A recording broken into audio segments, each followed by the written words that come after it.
Buenas tardes con toda la audiencia del Destornillador, qué gusto estar nuevamente con ustedes y hoy cerrando esta semana, ya día viernes 10 de febrero. Hoy amanecemos con una noticia, bueno, las típicas que tiene este país, ¿no? Pero esta tengo entendido que me parece que es la segunda vez donde se allana oficinas de la Presidencia de la República, ¿sí? Tipo 8:30, llega la Fiscalía, bueno, todo el aparataje judicial y policial allanar la parte de la Presidencia de la República. Las oficinas de Petroecuador también se allanaron. El día de ayer, ustedes saben, hay nuevos ministros, el círculo cercano del presidente Lasso, bueno, deja de ser la parte central del gobierno, pero yo estimo que seguirán todavía ahí, pero por atrás, sin tener el cargo público, ni la mención de parte de la prensa, ni los ojos de la prensa, ni del país ahí. Pero finalmente, especial, uno de sus funcionarios, Iván Correa, es su amigo de toda la vida.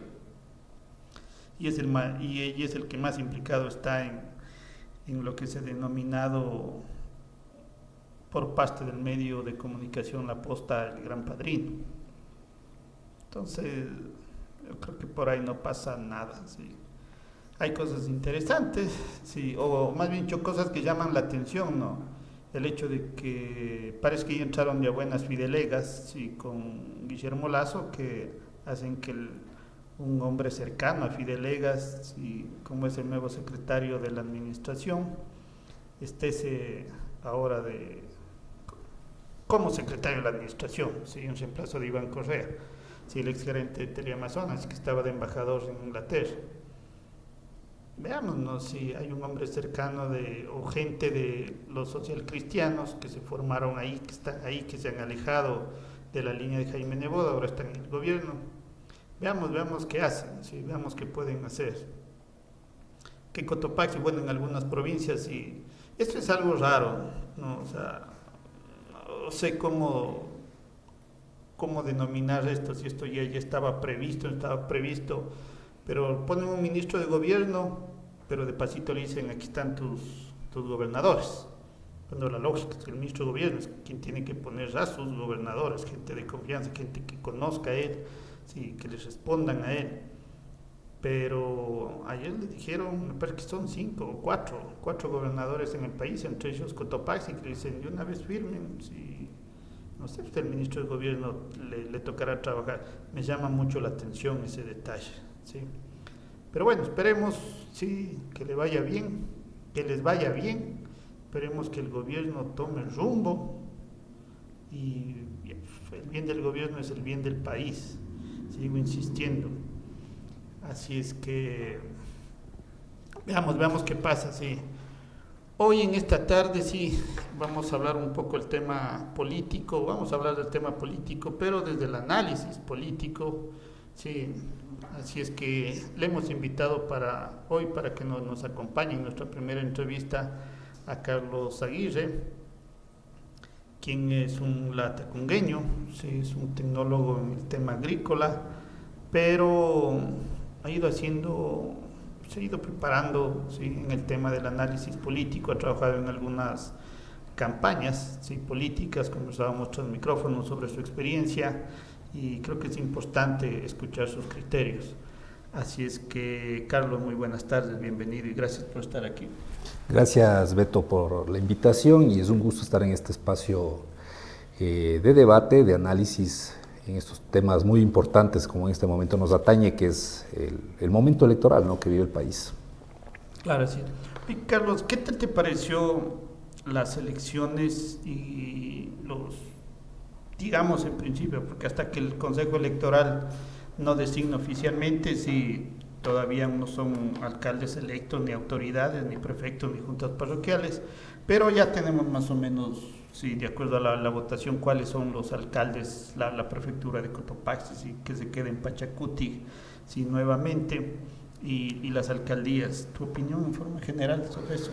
Bueno, partamos de que lamentablemente hemos vivido tal vez la jornada electoral más violenta de la historia del Ecuador, posiblemente no vaya a ser la más violenta de la historia, porque lamentablemente por la descomposición social vemos que se empieza a filtrar el tema de las organizaciones delictivas en las organizaciones políticas.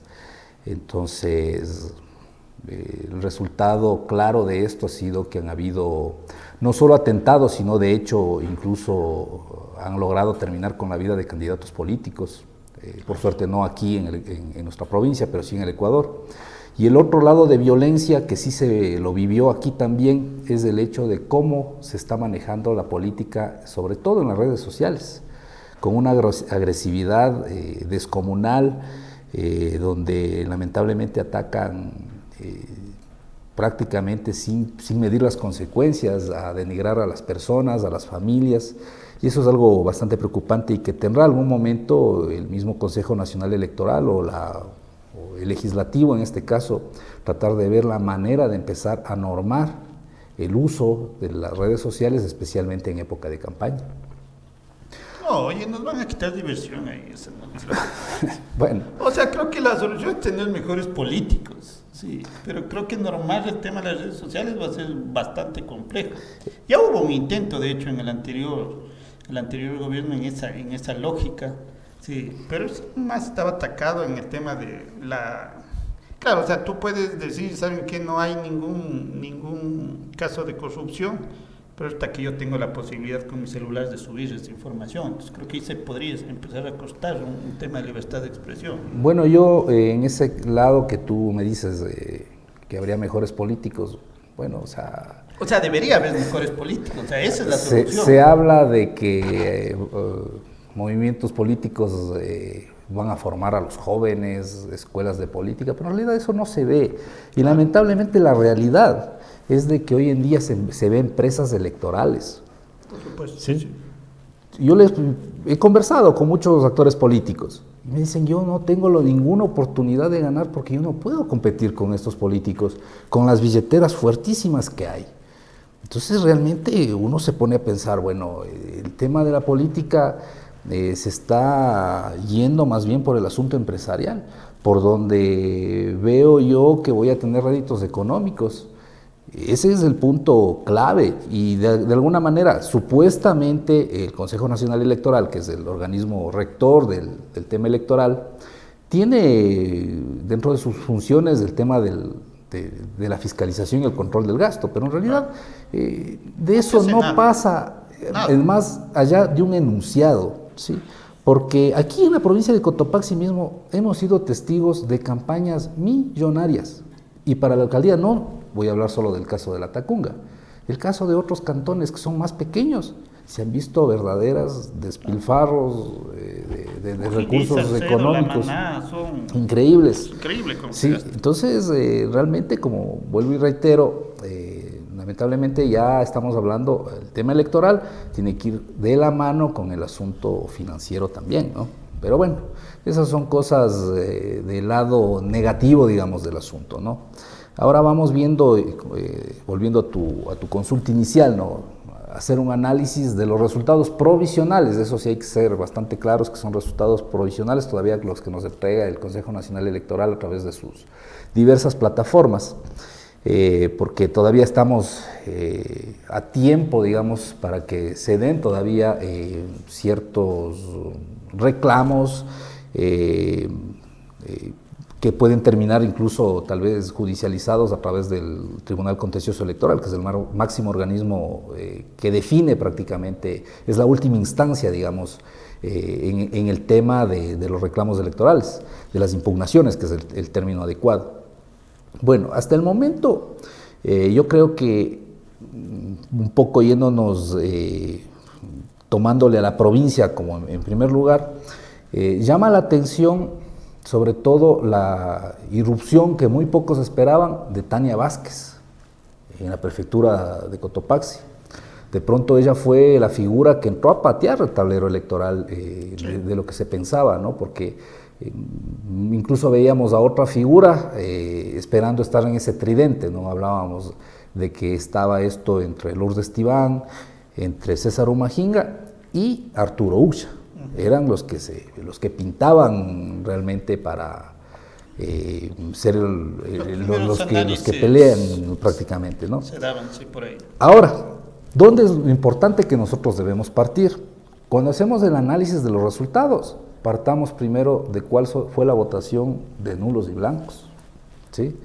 Según los resultados, como decía, todavía no oficiales, cerrando cifras, 67,000 votos entre nulos y blancos a nivel de toda la provincia. Y Lourdes Tibán obtiene el primer lugar hasta ahora, bueno, yo creo que en el caso de la prefectura no va a variar, 50,768 votos. O sea, en breves cuentas, 17,000 votos abajo de los nulos y blancos. Partamos por ahí, ¿sí? Luego viene César Humajinga con 48,000 votos y, como decía Tania Vázquez, hoy ya gobernadora posicionada de la provincia, 46,700 y algo más de votos. Pregunto yo, ¿representatividad? ¿Esto es representatividad? Si estamos hablando de votos inválidos, como se les conoce normalmente, siendo superior al primer puesto de quien va a llevar la prefectura. Segundo análisis, Lourdes Tibán representa al movimiento Pachacuti.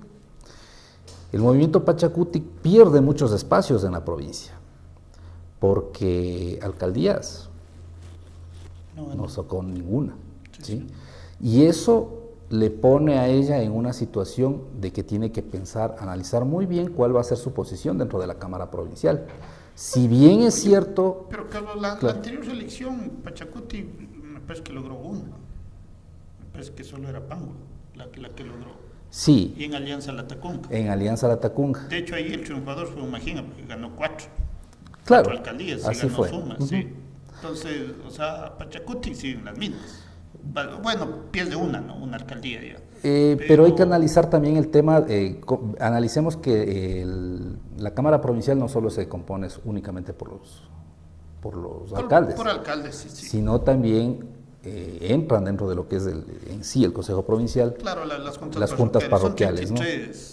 De las cuales, sí, es cierto, en el tema de las juntas parroquiales, Pachacuti sí mantiene cierto grado de hegemonía, junto con Suma. Con el movimiento Suma, son los dos movimientos que prácticamente se llevan casi que toda la provincia equitativamente, casi hablaríamos, ¿no? Salvo ciertos casos por ahí muy puntuales. De todas maneras, como decía hace un momento, ahí sí ya cabe ir viendo cuáles han sido los resultados de los cantones, ¿no? Y para ver qué es lo que ha pasado. En el caso de la Tacunga... Carlos, antes de que pases a eso, antes de irse, ¿por qué gana Pachacuti otra vez? O sea, toda la campaña, sí, todos se pasaron quejando, o los adversarios de Pachacuti, sí, se pasaron quejando. La misma gente, sí, de César Humajinga se quejaba del predominio indígena, sí, y algún rato les hacía ver, yo decía, pero su candidato estuvo 12 años, o sea, cerca de 12 años. Entonces, parte del meollo. ¿Por qué vuelve a ganar? Sí, hay una mala percepción con respecto a Jorge Guamán, sí, en el tema de la administración de sus 8 años, sí, ahí en el Consejo Provincial, los anteriores de Humajinga, no se ve desarrollo, sí, en los sectores donde de los que ellos provienen. ¿Por qué vuelve a ganar? A ver, hay que revisar también cuáles son la forma que se dan los resultados, ¿no? Resulta que llama mucho la atención el tema de Salcedo, porque Salcedo gana súper cómodo Juan Pablo Pacheco, de Suma, pero el resultado para su prefecto no es nada alentador. Claro. Y de hecho, yo podría decir que Lourdes Tibán gana la prefectura en Salcedo, prácticamente gana ella en Salcedo. Y muchos analistas decían es que no va a ganar en Salcedo porque no le quiere la gente de Salcedo. Eso es lo que se decía porque había perdido evidentemente 2 elecciones anteriores, ¿no? Pero lo que pasa es que los momentos cambian y hay que analizar el tablero electoral cómo quedó planteado. Entonces, realmente acá se jugó una situación que Tania Vázquez saca una excelente votación, pero no le alcanzó. ¿Quién posiblemente le terminó de romper esa votación? Viene del lado de la izquierda democrática. Claro. Gianni Bustillos venía y representaba, y él decía que era el candidato del mestizaje. Claro. ¿Sí? Palabras que, por cierto, no cayeron nada bien, hablar de eso de temas étnicos en este momento, ¿no? Cuando hay cierto, digamos, resentimiento hacia topar ese tipo de temas. Entonces, ¿por qué gana Pachacutic? Porque Pachacutic supo aprovechar, mantener sus estructuras. Y eso es lo que hay que reconocerle al movimiento plurinacional Pachacutic. Oye, pero Pachacuti finalmente termina o entraba a esta elección totalmente fraccionado, o sea, de todos los candidatos que había que provienen del sector indígena, todos salieron de Pachacuti. O sea, Arturo Uxha, sí, Gilberto Guamangate, Tipantuñas en sus inicios, César Rumajinga, es decir, eran y estaban ahí, sí, y no es que sacan, o sea, Arturo Uxha no es que saca una mala votación, saca aceptable, sí, Gilberto Guamangate también cerca de 10.000 o un poco más de votos, sí, Tipantuña saca mucho más, es decir, estaban fraccionados, ahí sí más bien el momento era para utilizar un tema para los mestizos, esta elección era ahí, sí, para los mestizos. Pero no supieron entender esa claro, posibilidad. O sea, ya es. ¿Sí? Porque, mira, dentro de lo que tú analizas, o sea, estamos dándole forma al poderío que tiene el movimiento Pachacuti, que fraccionado gane. Termina, claro. Sí, fraccionado gana. Y muy malamente fraccionado, ¿no? Porque, por ejemplo, el caso mismo de Arturo Uxha es la representación del resentimiento prácticamente de muchas organizaciones, incluso de segundo grado, del movimiento indígena, que se separaron totalmente del movimiento Pachacuti y dijeron, no, nosotros no votamos por ellos, nosotros nos alineamos al otro lado con la lista 2, que nadie se esperaba también hasta el último momento que llegue a darse esa alianza, ¿no?, entre Arturo Uxha y Unidad Popular, que al fin y al cabo tal vez no alcanzó como para llegar a la prefectura, pero los números son muy buenos, ¿no? Bueno, en el caso de Revolución Ciudadana, la verdad es que lleva eso sí a un análisis a nivel nacional, ¿sí? Y eso, de aquí en 2 años vamos a ver una repercusión muy grande de esto, porque Revolución Ciudadana se está llevando las 2 plazas más importantes del país. Se lleva Quito, Guayaquil y sus provincias, ¿no? Se lleva Pichincha y se lleva también Guayas. Y sobre todo el tema de Guayas es algo fundamental en el caso especialmente de Guayaquil, porque termina con una hegemonía de prácticamente 3 décadas del Partido Social Cristiano. Y lo termina de una manera contundente, porque no es que hablemos de que de pronto fue cerrado, que fueron, como el caso de Aquino, que estamos ahorita a la expectativa que pase en la Tacunga, esperando que se abran urnas, que den paso a las impugnaciones que están poniendo las organizaciones. Eso no. En Guayaquil fue una victoria contundente de Aquiles Álvarez. Y más bien, quien se vio desinflado fue alguien que esperábamos más bien que sea el segundo, que era Jimmy Jairal. Claro. Jimmy Jairal esperábamos de que tenga una aceptación más fuerte, que él sea el contendor de Cintia Viteri, y no ocurrió eso. Oye, pero yo veía algunas encuestas, por ejemplo, de clima social, y ellos sí le daban la ganancia a Aquiles Álvarez. Le daban una ganancia. Otra cosa es que ese dato, las otras marcas sí no dan, pero clima social le daba. De hecho, me parece que ellos acertaron ahí, también aciertan en Cuenca, sí, en Azuay. Pero eso sí le daban el triunfo a Aquiles Álvarez. Lo que pasa es de que cada organización política a veces maneja, y se equivocan en eso, manejan sus encuestas y muchas veces antojadizamente, exactamente, no llegan a tener un análisis real de lo que sucede, ¿no? En realidad, yo 15 días antes de la elección, yo también tuve el acceso, se puede decir, a una encuesta que le daba a la lista 5 como ganadora en Guayas, totalmente, o sea, alcaldía y prefectura, pero ahí es cuando uno también duda, ¿no? Y dice, bueno, ¿será cierto? ¿Será que ellos también están en el tema de echarse este engaño? Claro. Es como algún momento también ya final, hasta cuando se permitió, pues no, las encuestas, se veía las encuestas en Pujilí, ya no yéndonos muy lejos. y se veía una victoria abrumadora de la alianza, ¿no?, que le llevó a José Arroyo a la alcaldía. Y créame que yo sí dudaba, o sea, decía, tanta diferencia no puede ser, no puede ser.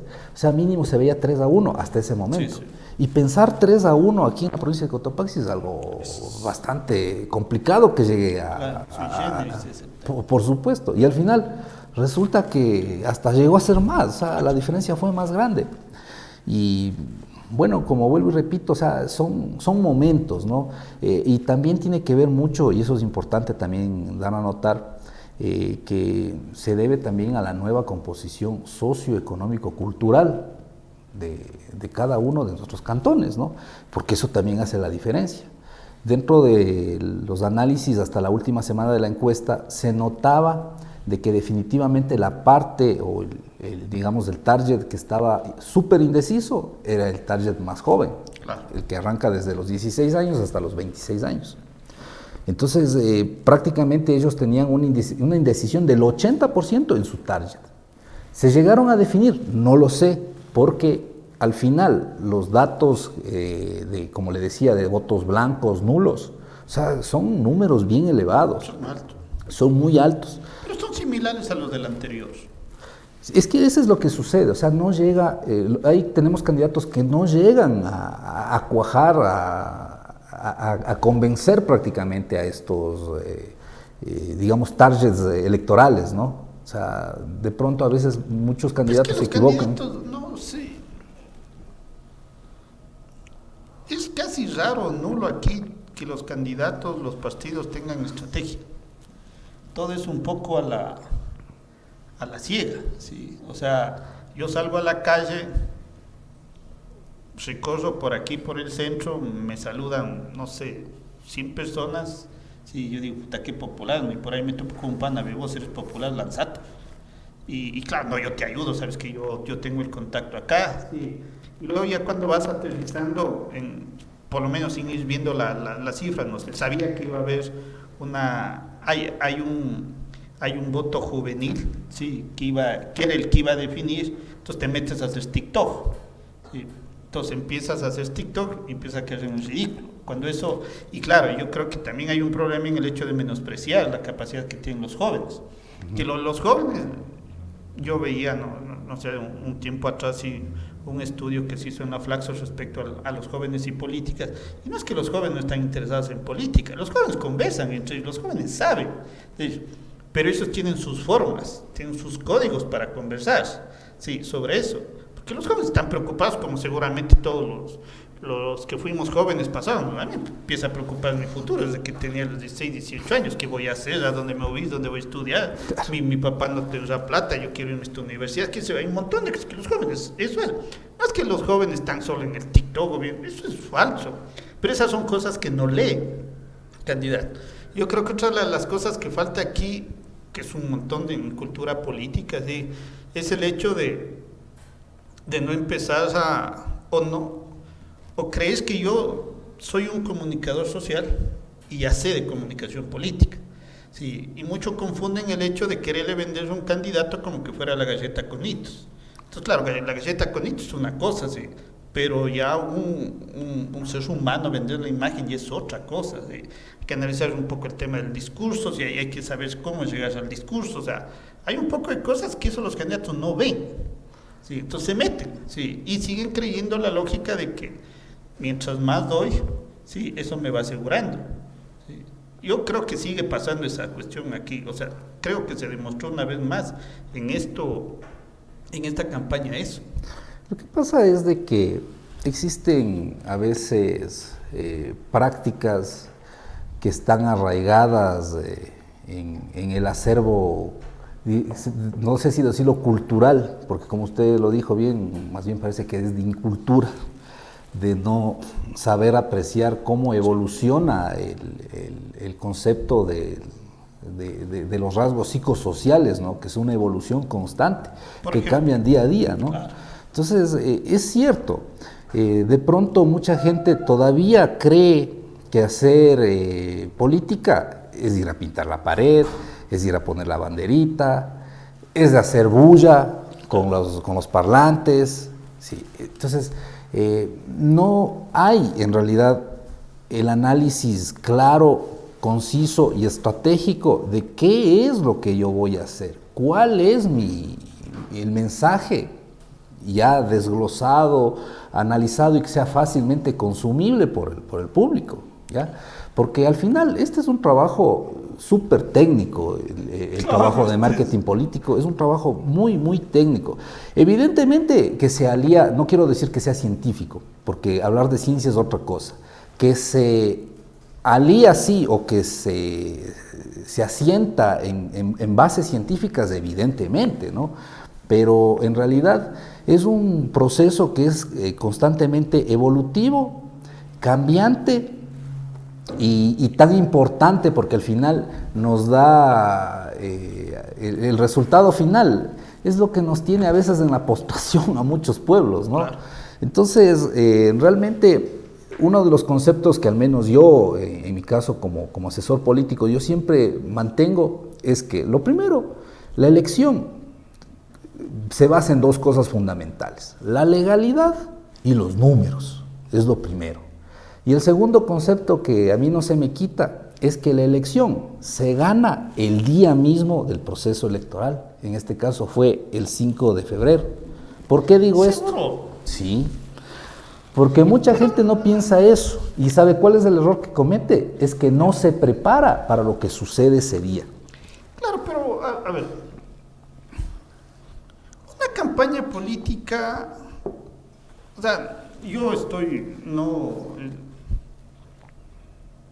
en el otro lado de tu criterio. Una campaña política se gana por lo menos como un año de anticipación. ¿Cree que si eso fuera cierto se dieran los resultados que en este momento tenemos? Sí. Porque precisamente los que pierden, sí, en su mayoría, sí, yo no digo que pueda haber excepciones de un buen trabajo y todo, estamos de acuerdo, sí. Pero los que pierden en su mayoría son los que se decidieron 3-4 meses antes a entrar en la elección. Sí.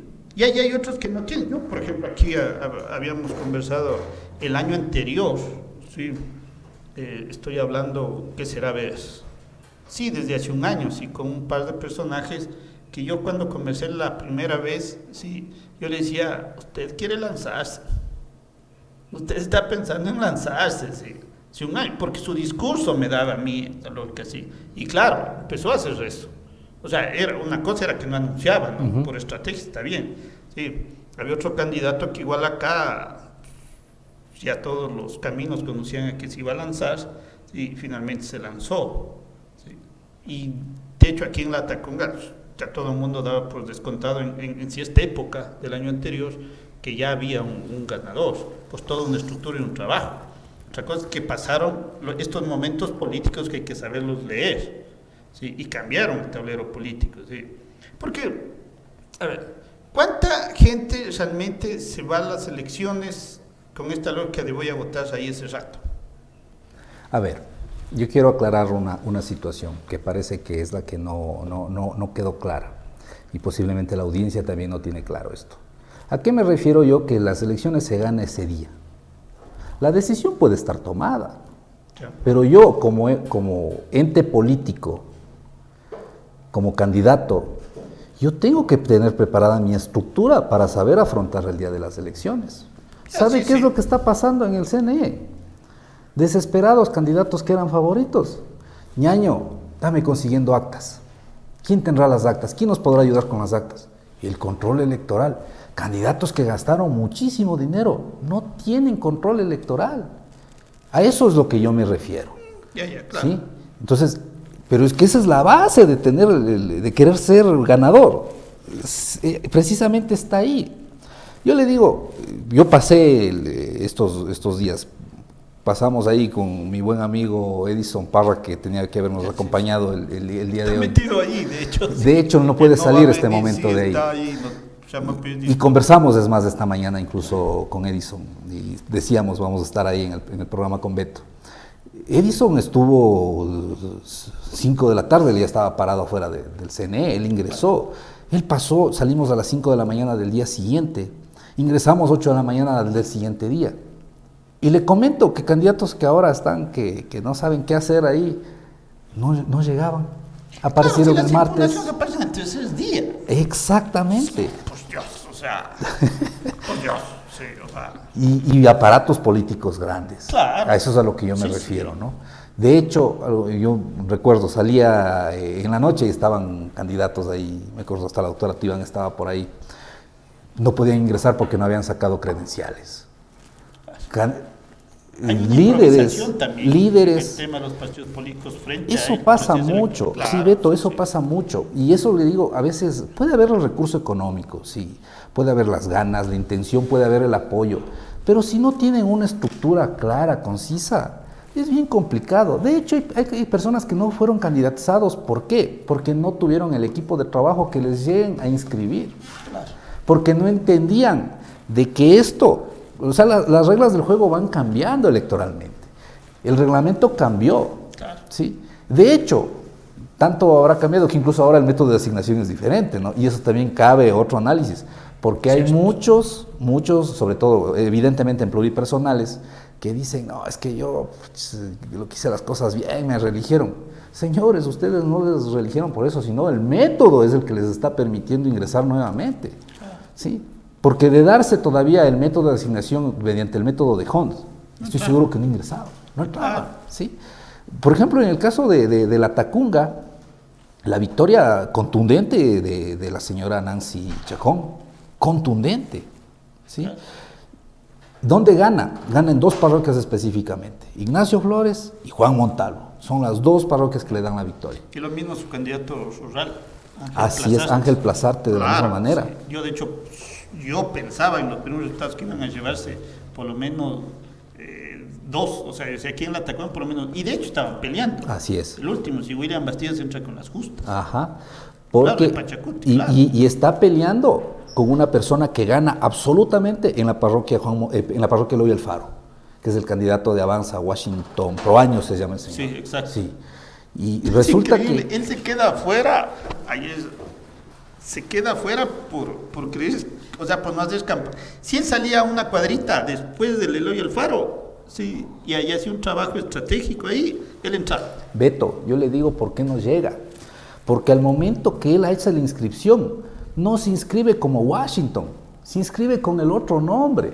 El momento que mucha gente le fue a buscar en la papeleta, no le encontró. Por eso pierde el señor. ¿Y qué es eso? Es improvisación. Hay ese problema. Hay otras personas otros candidatos que pasaron exactamente eso. ¿Sí? Claro. O sea, se inscriben con un nombre, ¿sí? Y hacen piensan que campaña después se va a cambiar y hacen campaña con por otro nombre. Sí, ponen Sí. una foto, sí. No sé, se les ocurre y aparecen con otras fotos en todo. Sí. O sea, eso juega. Así Esos es. detalles juegan y son fundamentales. Así es. Entonces, a eso es a lo que yo me refería, Beto. Yo creo que ahora sí ya coincidimos en las ideas, ¿no? Realmente, la campaña electoral, el tema en sí electoral, es muy técnico. ¿Ya? Y mucha gente comete el error de que el mismo candidato quiere ser jefe de campaña. Todos cometen ese error. Sí. Y la mayoría cometen. 90% se dedican a querer hacer, son todólogos, claro. Hombre orquesta, quieren hacer absolutamente todo. Y los resultados están ahí. Están ahí. Sí. Claro. Entonces resulta de que llega un momento en donde se ponen a hacer cosas absurdas, o sea, que no debería estar en manos de ellos, cosa que la gente que está afuera dice, pero no habrá pues otra persona que le ayude a hacer esto. Claro. Y él está ahí, hasta a veces hasta cocinando, llenando las tarrinas de la comida, saben estar los candidatos. Entonces, eso de ahí marca el tema de la improvisación. El hecho de, primero, muchas veces incluso hay candidatos que no están ni convencidos de ser candidatos. Sí. O sea, no tienen el convencimiento de que, bueno, llegaré, no llegaré. Al final dicen, capaz que sí llego. Y ahí empiezan a invertir. Las 2 últimas semanas. Justo estaba yo conversando con un amigo sobre este tema de unos 2 candidatos por ahí que les pasó eso y ahora están arrepentidos. Claro, es que también creo que volvemos al tema de la improvisación, o sea, las campañas políticas, hay 2 clases de campañas políticas. Una en la que yo estoy dispuesto a ganar y otra en la que yo estoy, no, o sea, voy y sé, pero es para posicionar. Claro. Por ejemplo, el tema de lo que fue Rodas, de lo que fue Freire. Así es.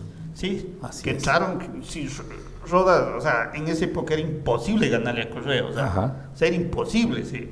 Pero él no quería eso. Su estrategia era posicionarse para optar después por la alcaldía de Quito, y que esa fue la estrategia que ganó. Así es. ¿Sí? Entonces acá creo que volvemos al tema, todo el mundo improvisa, entonces no entran con esas lógicas. ¿Sí? Claro, muchas veces suele ser un suicidio político, ¿no? Lo que tú comentas, Claro. Beto. De hecho, acabamos de ser testigos de eso. O sea, para mí Jimmy Jairala entraba a dos posibilidades. O iba a ganar la alcaldía de Guayaquil, o la otra iba a perder dignamente para posicionarse luego aquí en 2 años para ser el potencial candidato a la presidencia. Pero no sucedió lo segundo. Perdió malamente, se podría decir. Sí, sí. Y eso prácticamente le liquida sus posibilidades, sus pretensiones de ser candidato a la presidencia de la República de aquí en 2 años. Claro, está liquidado en eso. Además, creo que ahí igual Centro Democrático termina de morir ahí. Bueno, veamos qué es lo que sucede con Centro Democrático. De pronto, un buen candidato a presidente que podría salir, le podría revivir. O la otra posibilidad es una alianza con el correísmo, como ya sucedió en la anterior elección. Que podría ser lo más seguro, porque ahorita ya hay presidente correísta ya. Sí, según se ve hasta ahora, ahí está. Ya, ahorita, si antes era difícil, ahora está allanado el camino. Sí. Y con este gobierno que hace todo al revés. Pero porque el culpable de todo es el gobierno. El mejor aliado del Es el aliado correísmo. del correísmo, es el gobierno. O sea, todo hace mal, todo allana el camino para evitar, o sea, para hacer lo que el presidente dijo en campaña y cuando asumió el poder, sí, voy a terminar con el correísmo. Pero termina reviviéndole. Así es. O sea, no que estuvo muerto, no, sí, pero termina siendo eso. O sea, le fortaleció como que hubieran conversado y hubieran dicho, bueno, hermano, yo te voy a dar una mano, déjame, yo te ayudo. Fue igual. O sea, la percepción que tiene en este momento Ecuador, sí, ganaron Guayaquil. Eso era imposible. O sea, ganaron Guayaquil. Así es. Esto era imposible. Uh-huh. Sí. Entonces, la percepción ahorita que yo siento que hay en el país ya son invencibles. O sea, otra vez. De hecho, hay un montón de gente que ya está otra vez como ya coqueteando. Verás que yo sí estuve, yo Claro. siempre he creído, pero vos sabes, sí. Vos sabes que me tocó irme, sí, o sea, pero no, hermano, yo siempre, mi corazón correísta, o sea, puta, ya estoy viendo ya ahí, trepados en esa camioneta. Oye, Carlos, pero bueno, la Tacunga, sí, gana una figura, digamos, nueva, sí. Sí, joven, sí, académico. ¿Qué percepción te merece eso? Bueno, en realidad yo temía mucho que Fabricio Tinajero le pueda suceder lo que le sucedió al anterior candidato de Unidad Popular, ¿no? Que fue el señor que era ex Mama Negra. No, se me fue el nombre, que fue el anterior candidato a la alcaldía de La Tacunga, se me fue el nombre, Rocha. Temía que le pueda estar sucediendo eso, porque pensar en que la base electoral de él sea únicamente la universidad es engañarse, porque mucha gente de la universidad ni siquiera vota, ni en Cotopaxi. Claro. ¿Sí? Pero ¿cuál fue, yo creo que el punto de inflexión de la campaña de él? Para mí fue el debate. Ese fue el punto clave y de alguna manera él capitalizó muy bien, entendió algo que tú me decías cuando yo hablaba del tema de la agresividad en las redes sociales, tú me decías, nos quitas la diversión si es que se merma esto, se controla esto. Muchos de los electores, y especialmente aquí en La Tacunga, y eso está comprobado incluso por situaciones de análisis de comportamiento, les gusta la confrontación. Pues que somos un país que confronta. Si Correa, ¿acaso Cristo de Correa fue porque Correa es un chévere? Si Correa se peleó con todo el mundo y cuando ya no tuvo con quién pelearse, se creó el enemigo que era el mismo hermano. Entonces era una pelea con Correa. O sea, a nosotros nos encanta ese lado. Así Pero es. yo ahí, o sea, a ver, ¿cuántas personas veríamos el debate? ¿Será el 10% de la población? Esto que se llama el círculo rojo, ¿sí? Que dicen los analistas, no es más. Yo no creo que se deba tanto eso. Ahora, sí, yo estoy totalmente de acuerdo que fue buena estrategia lo que hizo Fabricio Tinajero ahí. ¿Por qué razón? Porque en un minuto no puedes presentar un plan de trabajo. ¿Sí? O sea, no puedes, sí. Entonces ahí lo que había que hacer era eso. Exactamente. Sí, porque eso se me iba a quedar, sí, se me iba a gustar. Pero incluso, no sé, yo hubiera sido mucho más agresivo. Sí, yo le hubiera recomendado mucha más agresividad. ¿Por qué razón? Porque el debate para el día miércoles ya nadie se acordaba. Lo que pasa, Excepto a este 10% sí, de la población, sí, que dijo, sí, está bien, o sea, le pareció interesante, sí. hay una situación y es importante darse cuenta. Al momento cuando llegamos al instante del debate, el archifavorito era Rodrigo Espín. Y evidentemente se esperaba de que todos apunten hacia él. ¿Cuál era la posibilidad? De entrada, Espín es malo, pésimo comunicando. De hecho, yo si fuera asesor le hubiera dicho, vea, quédese callado, mejor ni hable, solo ponga las fotos y nada más. No asistan a las entrevistas. Viene a ofrecer otra cárcel en pleno debate, o sea, por Dios. O sea, ¿a quién se le ocurre eso con todo respeto? O sea, eso, nuevamente, yo creo que volvemos al tema de la improvisación. Exactamente. Sí, o sea, no puedes ir así para que te salga ese rato. O sea, sabes que lo que te está afectando en todo, que lo único, por decirlo así, lo único que te impide llegar es este tema y vas y ofreces Topa lo otra. mismo. No, pues loco, por Dios, o sea, ¿a quién se le ocurre? Sí. Yo por ahí había otro candidato que yo le metí en ese equipo, le hubiera hecho enfermar de COVID. Yo también. Le hubiera hecho enfermar, señores, aquí está el pobre, está en terapia intensiva, le hubiera puesto al hospital, me hubiera armado el teatro. Y pagaba la señores, multa. Pagaba la multa, punto, si está enfermo, no puede llegar ya. Sí, le termina más hundiendo al hombre. Por supuesto, Sí. por supuesto. O Entonces, sea, ahí sigues demostrando que hay una improvisación completa. así es. O sea, no analizas eso. Porque, Por supuesto. claro, tú cuando tienes un asesoramiento, haces lo mínimo que te enseñan, que es un FODA. ¿Ves cuáles son las fortalezas y las debilidades de tu candidato? Sí. Entonces sabes que no puede hablar. Lo que menos hay que hacer es hacerle hablar. Por supuesto. O sea, claro. Claro. Sí. Entonces no puedes meterle a eso. Era evidente que pasaba eso. Lo que se pensaba, a ver, lo primero, lo que se temía era que caiga Espín y suba Guamán. Claro. Era una posibilidad. Sí, sí. Que mucha gente, sobre todo aquí en el centro de la Tacunga, estaban horrorizados, estaban con los pelos de punta sobre esa posibilidad. Entonces se veía dos candidatos que aparentemente venían atrás, dejándole a un lado al señor que sufrió las consecuencias del debate, que venía siendo Pepe Iturralde y era Fabricio Tinajero. Ya. El que capitalizó el desgrane de Espín fue Tinajero, porque al final esa votación que perdía Espín, no se iban a ir a Guamán, eso era evidente que no se iban a Guamán, entonces quedaban entre estas dos figuras, y la que capitalizó mejor y vendió todo mejor fue Tinajero.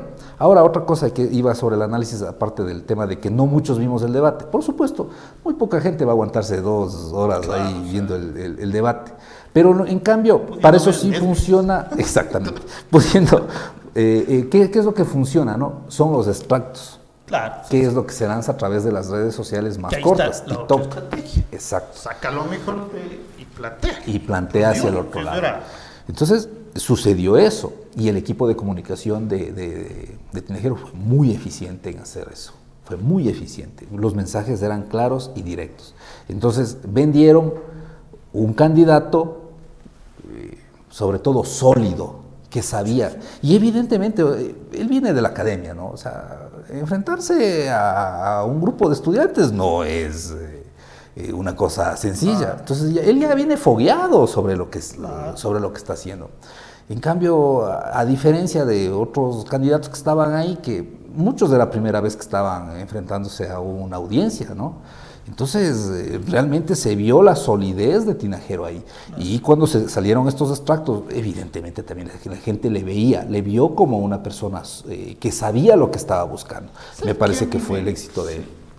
¿Sabes que a mí me pareció muy interesante y creo que eso le ayudó a apuntalar mucho el tema de su lealtad con su movimiento, que fueron las frases al final, ¿sí? Que dice que yo soy leal y a mí la Unidad Popular me enseñó esto.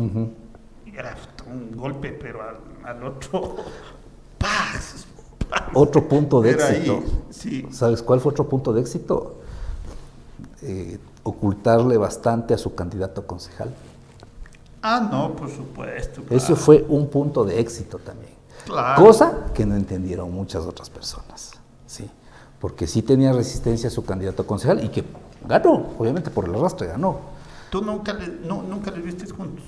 No, Nunca les nunca, viste juntos. nunca Claro, estuvieron juntos. Sí, sí, por Ajá. supuesto.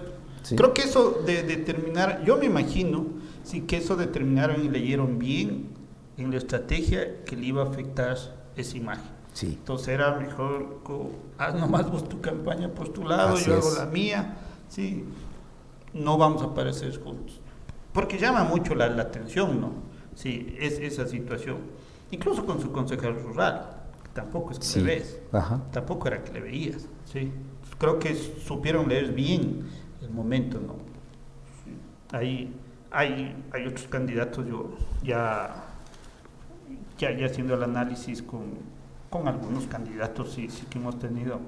Hay otros candidatos que utilizaron la misma estrategia, no la misma estrategia, sino se habían peleado. Entonces, peleados, en vez de estar juntos, que se iban a fortalecer. Se separaron. Sí, se pelean, salen separados cada uno y pierden. Así es. De hecho, por ejemplo, hablando ya del tema de la prefectura, le favoreció mucho también a Fabricio Tinajero el hecho de tener un candidato fuerte a la prefectura, que al final lo terminó siendo Arturo Ulla. Y teniendo de fórmula en la viceprefectura a una persona que es prácticamente un ícono del movimiento Unidad Popular, como era Paola Lescano. Entonces, que maneja muy bien también el tema de redes sociales. Entonces, esos son puntos claves. Y el tema, coincido mucho contigo, Beto, en el tema de la lealtad al movimiento, porque ambos representaban prácticamente lo que es el movimiento Unidad Popular. Entonces, hubiera sido infructuoso ocultarlo, así lo es. evidente. Entonces, más bien lo fortaleció en el momento preciso Sí, Fabricio. Exactamente. Y los resultados están ahí, ¿no? Sí, por supuesto, claro. Sí. Finalmente ahí termina ganando, sí. Y yo creo que, por lo que me comentaba la directora de un movimiento en el tema de las impugnaciones, me decía, ¿sabes qué? Nosotros nos pusimos de acuerdo y no apoyamos la posición del movimiento que estaba impugnando. Dijimos, no. Me comentaba ella, sí, esta directora de este movimiento, que habían conversado entre ellos ahí en el tribunal y han dicho, no, apoyamos. Sí. O sea, no vamos a apoyar esta nota de impugnar, no. Señores, ahí están los resultados y con eso nos quedamos. Claro. Bueno, todavía estamos, no hay la oficialización de los resultados, pero ya la tendencia está clara y no quisiera pensar lo que puede pasar en esta ciudad si es que esos resultados se van a se incendia la Tacunga. Claro, sí. No podemos correr ese riesgo. Así es. Oye, Carlos, el tema de Saquicilí, sí, yo te comenzaba a transmitir, no tengo mayor información, no tengo nada de información más dicho de Saquicilí, pero yo tenía una percepción de que no iba a haber, por lo que me habían comentado, ¿no? Si esta gente, que no iba a haber una reelección, iba a ser bastante compleja, sí, difícil, pero termina reeligiéndose, sí, el alcalde de Saquicilí. ¿Cómo ves ese tema? Tú estabas ahí un poco más cerca. Bueno, en realidad en Saquicilí se comentaba mucho primero un mito que se destruyó, ¿no? Que en Saquicilí no existe reelección.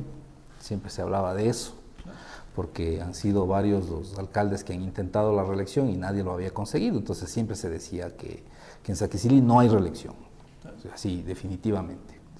Pero lo cierto es de que al final se supo vender muy bien el mensaje que vendió Javier Velázquez, en el sentido de que siga el desarrollo del cantón y vendiendo ya las obras que evidentemente las ha hecho, que algunas han sido también, digamos, cosas que el cantón ha esperado por muchísimos años. Hablo por tema puntual, el agua potable. Siempre ha padecido el cantón del problema de un agua de mala calidad, y él construyó una planta que en un primer momento no estaba publicitada, mucha gente ni sabía que había esa planta de agua potable. Al final se vendió esta realidad y se vendió también el proyecto completo, que es la regeneración urbana de Saquicilí, pensado en qué, en dos puntos claves, en el fortalecimiento del turismo y del comercio, que son dos puntales que tiene el cantón Saquicilí. Entonces, este mensaje convenció a la parte central, ¿no? Turismo? El turismo es un turismo comercial étnico. Eso es lo que vende Saquicilí, que ha ido mucho en decrecimiento prácticamente en las 2 últimas décadas, ¿no? Claro, Yo sí. recuerdo mucho, en época incluso de mi infancia, si de la Tacunga nos íbamos de turistas a Saquicilí. Claro, íbamos a comer las tostillas de los jueves, era infallable. Exactamente. Mi casa era directito allá. Me Sí, acuerdo que en la Plaza del Salto estaban los buses y salían unos buses repletos de Claro, gente sí, parados, colgados hasta la puerta Claro. de los turistas latacungueños que iban a Saquicilí. Entonces, este turismo étnico, la verdad es de que no se ha visto potenciado, digamos, ¿no? en las últimas administraciones. Entonces, Javier Velázquez vendió un plan de regeneración urbana para potenciar Para nuevamente potenciar, esto. como el paso para recuperar. Exactamente. ¿Cómo comienza vendiendo esto? Mediante las obras que hizo alrededor de la ciudad, porque descentralizó incluso el tema del tránsito. Creó un sistema vial a lo largo de todo el cantón, a los alrededores del cantón, que le permite a él intervenir ahora sí el centro de la ciudad sin afectar la vialidad, porque recordemos que Saquicilí no solo es un destino final, sino es también un sitio de paso, especialmente para las parroquias de La Tacunga, Toacaso, Tanicuchí, Guaitacama, y evidentemente también para el cantón Sinchos, ¿no? Entonces, acertadamente él pensó primero en hacer esto, y él tuvo las bases como para que alguien le diga, bueno, ¿y cómo usted va a levantar las calles de Saquicilí? Decirle, señores, si está construido la parte de afuera, vayan y conozcan. Eso es lo que él, la manera como él vendió. Claro. Entonces, este discurso que él lo manejó fue recibido por la ciudadanía. Y otro punto clave, ¿no?, que vale la pena el análisis, es analizar a los rivales. Resulta que habían 3 rivales que eran indígenas. El uno del movimiento Pachacutic, el otro señor que era del movimiento Suma y el otro del movimiento Amigo Listas 16. Los 3 señores representaban a las comunidades indígenas. Entonces, usted sabe de que la mayoría del cantón Saquicilí se autodefine mismo como indígena, ¿no? 70% de la población. Ahí sí hay mayor indígena. Sí, ahí sí hay mayor indígena. Ahí en Sí. Saquicilí sí hay. Exactamente. Allá Entonces, sí de alguna manera, entre 3 candidatos se fraccionó la votación. Y eso, él sí, Javier Velázquez, sí supo aprovechar Ese fraccionó, el tema de él presentarse como el único candidato mestizo. Y pese que no es del centro, ¿no? Javier Velázquez es de la parroquia Chantilín, que pertenece a la ruralidad, pero sin embargo supo capitalizar el voto del centro de la ciudad. Esa fue la clave del éxito. ¿Cómo le fue en el sector de la periferia, en el sector rural? Tomando en cuenta, como tú acabas de decir, que él ha hecho obra, sí. ¿Cómo le fue ahí en votación? Le fue realmente mal, salvo la parroquia Canchagua, que es la única donde él ganó. Perdió, apretadamente en su parroquia en Chantilín y perdió ampliamente en la parroquia Cochapamba, ampliamente. O sea, ahí sí estoy hablando de que Pachacutic, en una parroquia de aproximadamente 2,000 votantes, Pachacutic capitalizó como 1,500 votos y Javier Velázquez sacó como 120. ¿Ya? Sí. O sea, es una distancia enorme, ¿no? Pero el fraccionamiento que tuvieron entre sus candidatos es lo que le permitió a él también llegar a la reelección, y que fue algo inédito prácticamente para el cantón. Se echó al piso un verdadero mito, ¿no?, que era que en Saquicilí no podía haber reelección. Y antes de acabar, Carlos, ¿qué opinión te merece esta administración del actual alcalde? O sea, el actual alcalde entra y entra gracias a Pachacutic, ¿sí? Entra en esta alianza, sí, democracia, sí, Pachacutic. De hecho, bueno, en principio siempre digo, uno de los problemas de él fue que entra sin un solo concejal, ¿sí? Porque los 3 concejales que entran a ayudarle a él a hacer mayoría eran de Pachacutic, ¿sí? Entonces ahí es complejo, pues si es que no tenemos que ir un concejalito para hablar, por lo menos para quejarme, sí, estamos jodidos ahí. Así es. ¿Qué opinión te merece, ya finalizando el periodo, si la administración del doctor Carlos? Bueno, vale la pena anotar, ¿no?, los peligros de las alianzas, diría yo, esta crónica, sí, así la llamaría, porque es cierto, o sea, de pronto tú para llegar te alías y aceptas condiciones impositivas, que luego te atan de pies y manos, ¿sí? Al final, ¿qué es lo que estaba sucediendo? O sea, no al final, al inicio de la administración, ¿qué pasó? Ingresaron muchas personas, muchos funcionarios, ¿y cuál era digamos, lo que se decía? No, son todos de Pachacuti, incluso no son de La Tacunga, vienen de Pujilí, vienen de otros lados. Algunos casos sí conocí que en realidad sí era así. Entonces, realmente, él se sintió, entiendo yo, presionado, sin libertad para poder ejecutar lo que él creía, ¿no? El cual haya sido su plan, que al final nunca supe cuál, si es que tuvo plan o no, ¿sí? Pero en realidad la administración de él deja muchísimo que desear, principalmente por el pésimo manejo financiero, presupuestario. No supo él gastar, se puede decir, ¿no? Invertir los recursos con los cuales cuenta el municipio de La Tacunga. Al final llega el último año con una bolsa de prácticamente 150 millones de dólares, 75 millones para inversión, y sin tener proyectos, haciendo cosas a veces hasta un poco que uno no las entiende, ¿no? Hablando de un parque de la familia, que en realidad no se sabe qué mismo va a ser ahí. Apuradamente saca el Camal, que está ya en una fase terminal prácticamente de construcción, y lo peor es que manda el Camal a un sitio donde compite con el Camal de Saquicilí, creo que ni a 2 kilómetros creo que está del Camal tecnológico de Saquicilí, que ya tiene su clientela fija, que tiene ya su modelo de gestión establecido. Le va a mandar a competir ahí un Camal multimillonario. Entonces, realmente, para mí, lo peor que tuvo dentro de su gestión es la falta de planificación. Sinceramente, creo yo que el señor realmente no tuvo un equipo que sepa planificar. Estaban dando palos de ciegos, como tú dices, nunca tuvo consejo. Al final sí le apoyaban, ¿no? Le apoyaban, es así. Tiene mayoría. Siempre tuvo mayoría, salvo el concejal García Moreno, creo que era el único que, de hecho, fue el que se mantuvo aparte. Siempre ha tenido mayoría. Le aprobaron los presupuestos. El año anterior le aprobaron 9 reformas al presupuesto. Así es. 9, sí. Eso implica o sea, más claro que eso ni el agua, ¿sí? No hubo planificación, claro, para que hagan 9 reformas al presupuesto. Exactamente. Y hablando justo de lo que yo digo, ¿no? O sea, donde él peca es en el tema del manejo financiero presupuestario, ¿no? Ese es el punto flaco de la administración de él.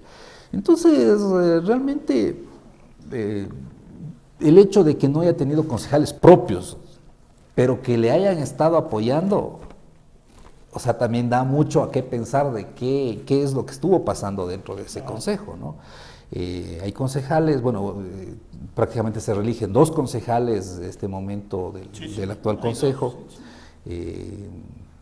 justamente los que en el anterior periodo le apoyaron también al arquitecto Rodrigo Espín, claro, que es María Esther Veloz, concejal urbana, y el ingeniero Plazarte. Entonces, coincidieron, ¿no? Comisión de lo económico de esta administración. Así es. Entonces, realmente, no sé, algún momento le había escuchado de que pensaba así lanzarse a la reelección, hubiera sido un suicidio político absoluto. Dijo que le daba chance a los pollos. Sí. Va a hacer eso. ¿Sí? Va a dar chance a los demás, que no puede acaparar todo. ¿Sí? Entonces, dijo, creo que fue la mejor decisión que pudo haber tomado. Claro. Sí, el doctor Cárdenas, sí. No haberse lanzado, sí. Y ojalá que la experiencia que tuvo él negativa sirva de experiencia, que no cometan eso las autoridades que ingresan, ¿no? Tanto en el consejo como también, obviamente, en el ejecutivo municipal, ¿no? Carlos, ¿y qué esperar de la administración de la doctora Lourdes Tibán? Bueno, Lourdes Tibán tiene el acierto que ella es una excelente política.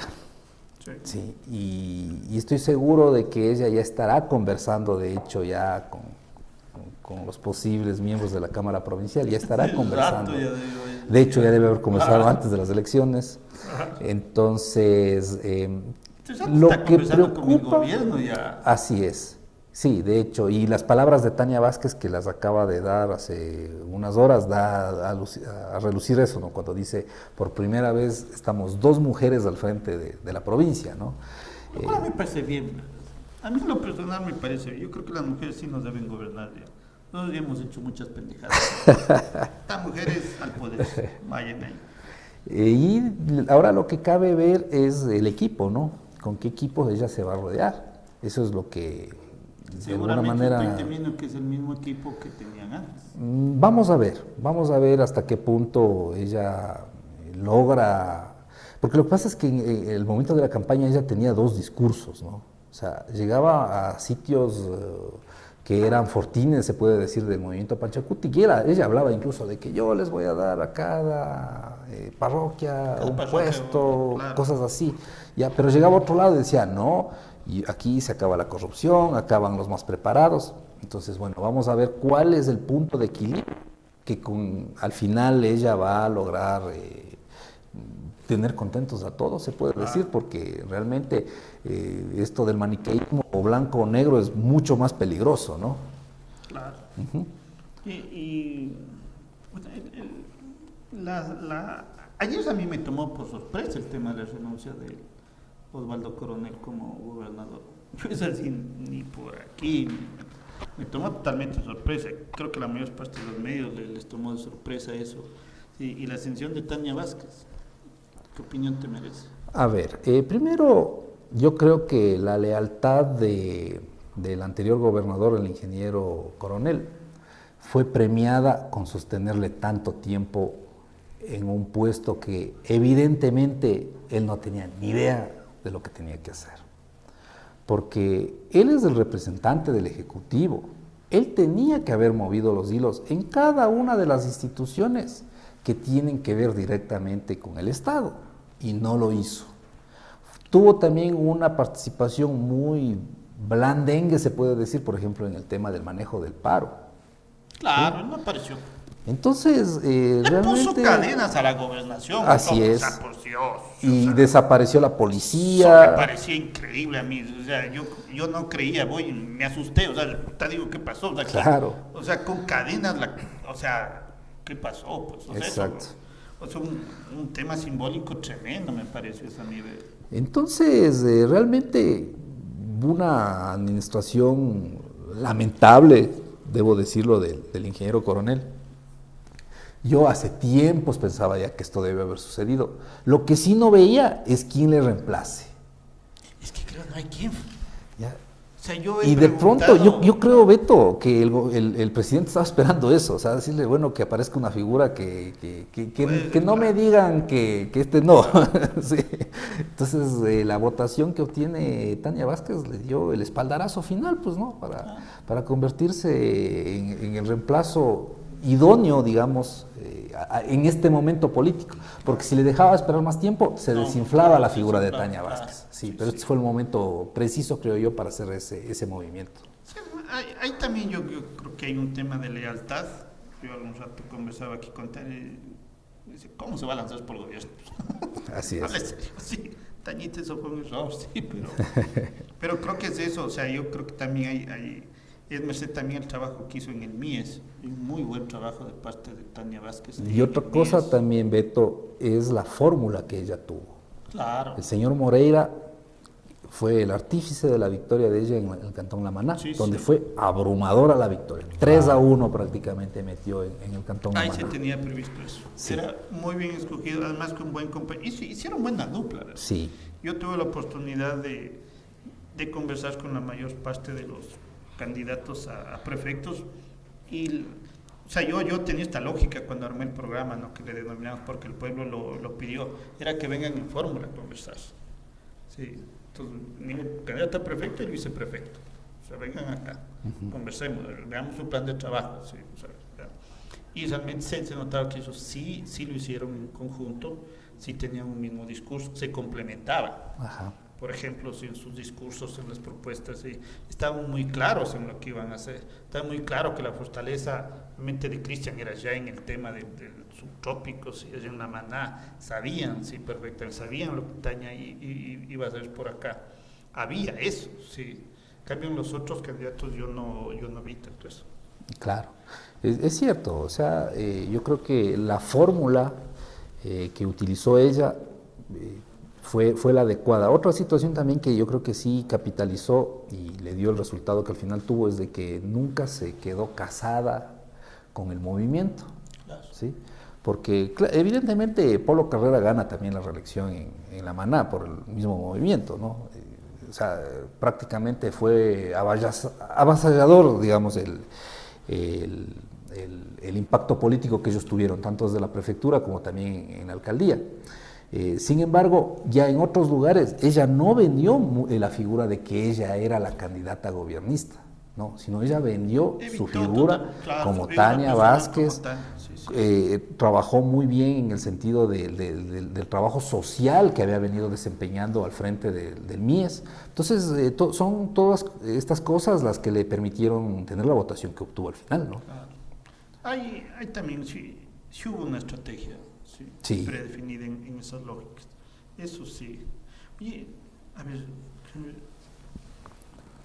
Hipólito Carrera, ¿no? Claro, Hipólito Carrera. Sí, no sé si estoy...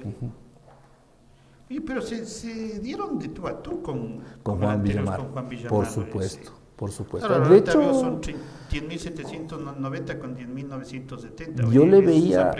Yo le veía complicado la reelección de Hipólito Carrera. Yo le veía a Villamar ganador. Y se veía otro candidato fuerte de la izquierda democrática también en la Maná. Sí. Se le veía fuerte. Se hablaba, de hecho, de que él era el llamado a llegar, ¿no? Claro. Es como lo que sucedió también en Pangua, ¿no? En Pangua se hablaba mucho, por ejemplo, de Gaibor contra Altamirano. Se decía que entre ellos dos estaba, pero al final entra Correa, Wilson Correa, y se lleva la alcaldía de Pangua, ¿no? Entonces, de alguna manera para muchas personas fue una sorpresa, pero más que sorpresa yo creo que fue también una buena estrategia que él utilizó al dejarle que entre los dos otros estén peleando. ¿De qué movimiento es este señor que ganó? Partido Social Cristiano. ¿Social Cristiano? Sí, Partido Social Cristiano. Es uno de los pocos alcaldes en la sierra del Partido Social Cristiano, de hecho. Ah, interesante. Ajá. ¿Habrá social cristianos aquí ahorita? ¿Qué ver? Ya le tiene ahí al alcalde de Pangua. Si es que el director hasta ahora se hace loco y nunca viene. Yo no sé. Sí. Estaba muy contento, le veía en el CNE ahí que festejaba. O sea, pero, puta, debería dar. Sí, una semana de fiesta debería dar él, sí. Claro. Sí. Traerse un trapiche completo. Pero, por supuesto.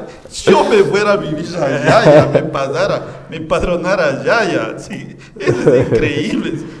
Ese regalito que hay del cielo. Claro. Ay, qué nota. Allá había, me acuerdo, una apuesta de la Revolución Ciudadana. Entonces creo que ahí allá había una apuesta a un candidato que no vivía en Pan. Me parece que es el señor Altamirano. Sí, no vive en Pan, vive en Ambato. Sí, y estaban seguros, sí. Conversaba con algunos que me decía, es seguro que nosotros ganamos. Decía, seguro, a pesar de, o sea, chuta, no sé, decía, bueno, chévere, no es que gane. Claro. Pero, bien, oye, ese dato no lo sabía. Bueno, Carlos, muchísimas gracias. Ha sido un gusto haber conversado contigo. Sí, espero que volvamos a tener este tipo de conversas. Creo que es muy importante que nosotros, los ciudadanos, hagamos este análisis. Creo que es parte de este tema de lo que hablaban. Debemos todos tener una mejor cultura política.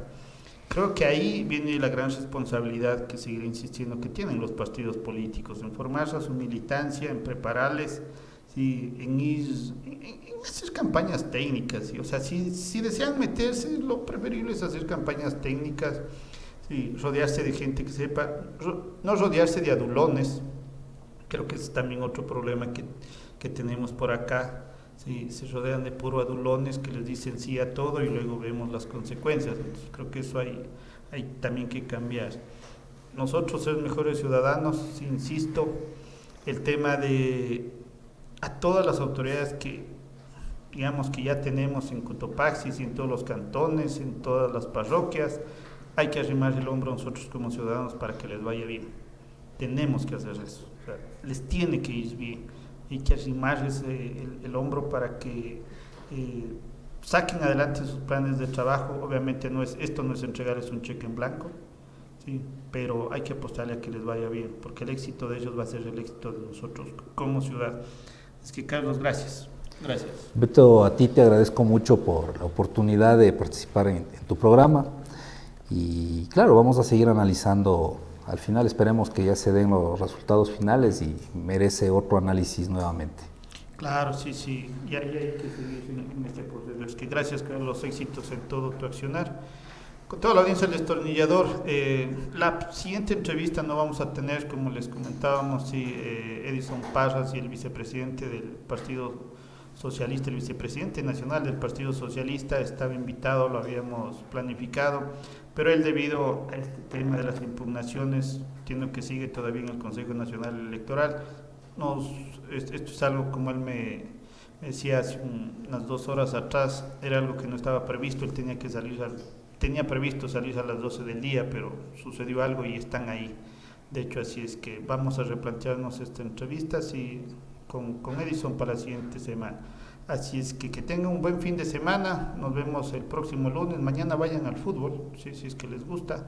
Sí, si no vieron la Mama Negra en noviembre, mañana va a estar la Mama Negra presente, sí, ahí en el estadio. Así es que vayamos, dinamicemos la economía y vamos a ver a Lauquitas, pues sí, me parece interesante eso también. Así es que éxitos, buen fin de semana y como siempre les digo a todos, un abrazo y cuídense.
Tu contribución aporta al desarrollo de nuestro cantón.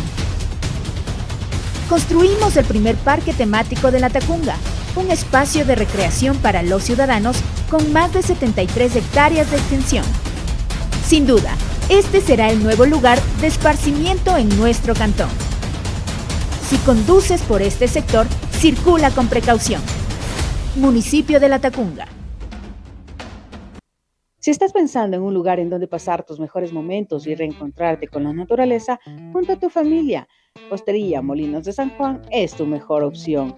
Ven y disfruta de las mejores instalaciones. Contamos con restaurante. También podrás celebrar los mejores momentos de tu vida y crear tus propios recuerdos. Los mejores vinos. Además, disfruta de nuestras piscinas, área de juegos para todos los integrantes del hogar, creando tu propia aventura. Áreas verdes para realizar reuniones al aire libre, campamentos junto a tus amigos y muchas aventuras más. Porque si quieres convivir con la naturaleza, esta es tu oportunidad, porque en Hostería Molinos de San Juan te ofrecemos la mejor gastronomía en nuestro restaurante La Piedra. Además, conoce parte de nuestra historia. Te ofrecemos alojamiento en nuestras cómodas y modernas cabañas, porque en Hostería Molinos de San Juan lo encontrarás todo en un solo lugar. Te esperamos en el Cantón Pujilí, vía Aicinche.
Consultorio Médico Virgen de la Merced, del Dr. Washington Mazapanta, especialista en emergencias y desastres. Atención especializada en pacientes con problemas respiratorios, hipertensión arterial, hipotiroidismo, diabetes, dolor de precordiales, dolor abdominal, gastroenteritis, heridas, fracturas, apendicitis, problemas de vesícula, pediatría, adultos mayores, colocación de sueros y curaciones de heridas. Atención oportuna las 24 horas del día, los 7 días de la semana. Estamos ubicados en la calle Gustavo Iturralde, 167 y Calixto Pino. O puedes comunicarte al 09 95 36 16 06 o al 09 87 85 00 49. Consultorio Médico Virgen de la Merced, del Dr. Washington Mazapanta, especialista en emergencias y desastres.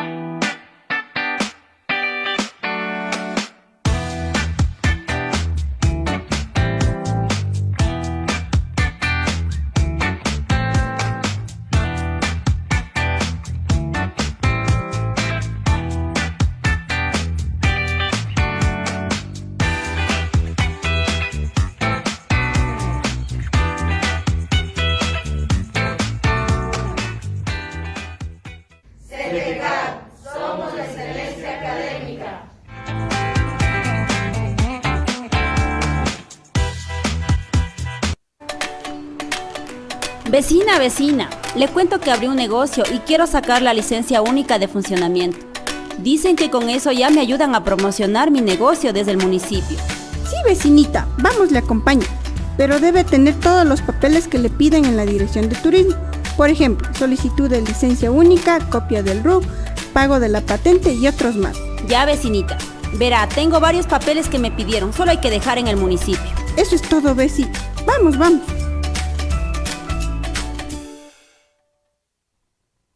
¡Hey tú! Sí tú, escúchame. Para ti, tú que no terminaste el colegio. ¿Por qué te enamoraste de alguien? ¿O porque te casaste? ¿O tuviste que trabajar para sobrevivir? ¿O a lo mejor pensaste que el título no te iba a servir para nada? Pues sí te sirve. Tranquilo, aún puedes empezar de nuevo y no importa que seas un adulto. El pasado ya no importa, importa el presente y tu futuro. Contamos con programa de bachillerato virtual a nivel nacional y con docentes altamente capacitados quienes te acompañarán en el proceso de estudios. En la Unidad Educativa PCI República de Argentina esperamos por ti.